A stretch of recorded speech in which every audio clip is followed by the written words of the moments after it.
When I had got my diagnosis and I told it to my parents, they asked me to be totally secret, and I was absolutely loyal to this because I didn't want to talk about myself. I was ashamed about this.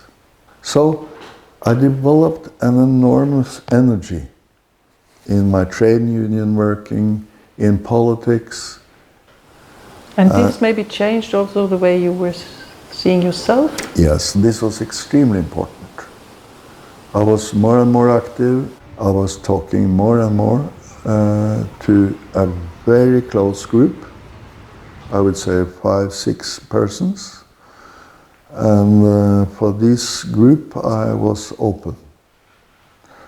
And that was, of course, absolutely so important for developing, to coming out of the...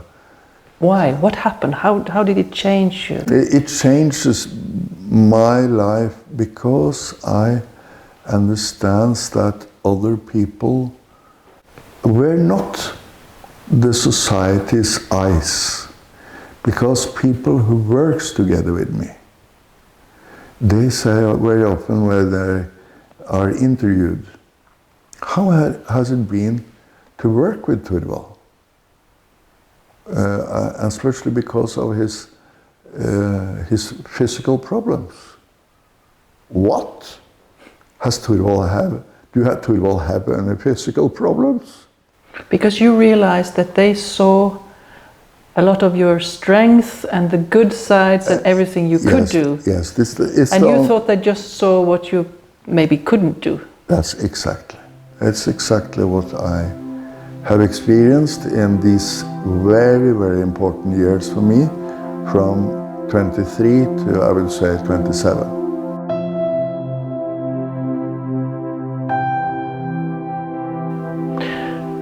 I also know that when meeting a person and fall in love is a very scary moment if you haven't told, because you are afraid they will walk away, of course, when they learn about it, that you have a disease. How was this for you when you told? First time when I talked with Marianne, I couldn't mention it for her the first time at all. She was in love with me, and I had answered, sorry, but I'm not in build or in shape for thinking about things like this. So I said, you are fantastic, I wish you all the best, but it can't function. And she went away from Oslo to the north, and we met again 4 years later. Did you tell her at that time? Yes. I was in a sort of a fatalistic thinking.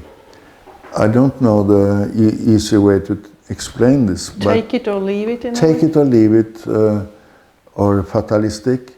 And how did she react?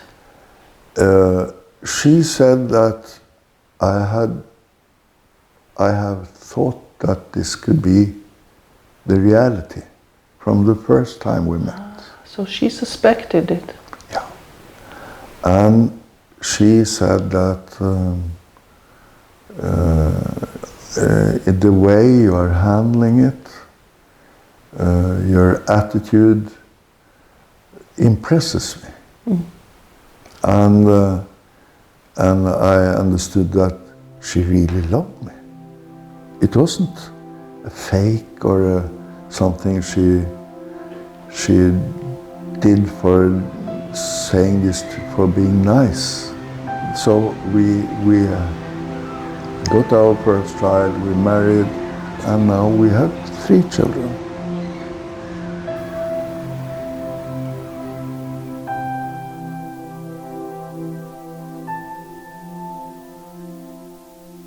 In the beginning, I was often saying that in many ways, I'm a top sportsman.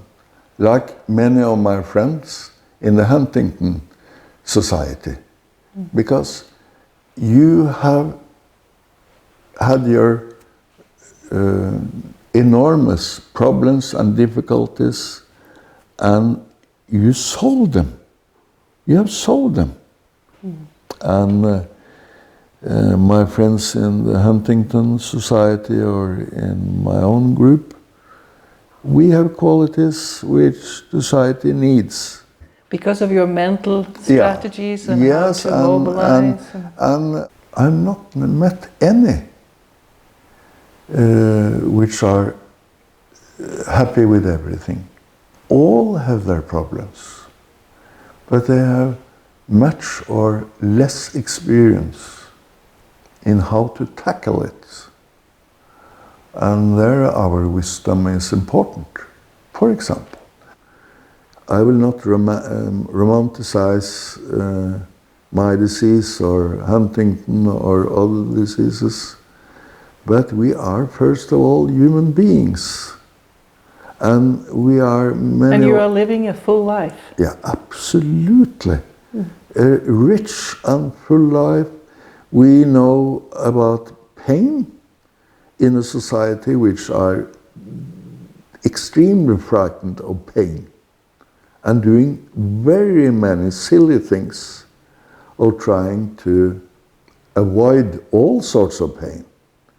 And we have also a sort of a wisdom which is very often forgotten in modern times.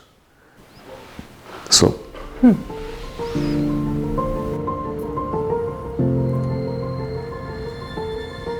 10 years ago, my doctors, my nurse, saw that I was not very active in going out. I was in a period of my life where I was building a prison around my own body.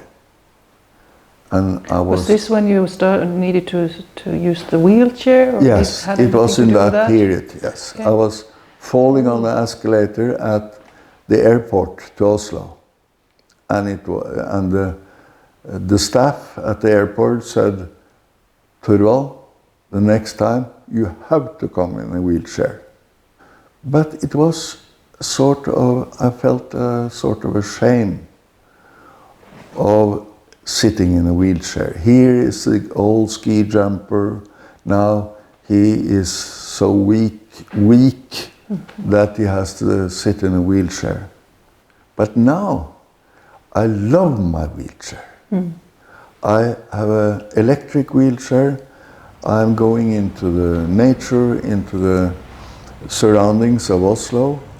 This is so important for those of us who have a illness, a chronic illness, that we first have to cross this barrier which the society makes and we self-build.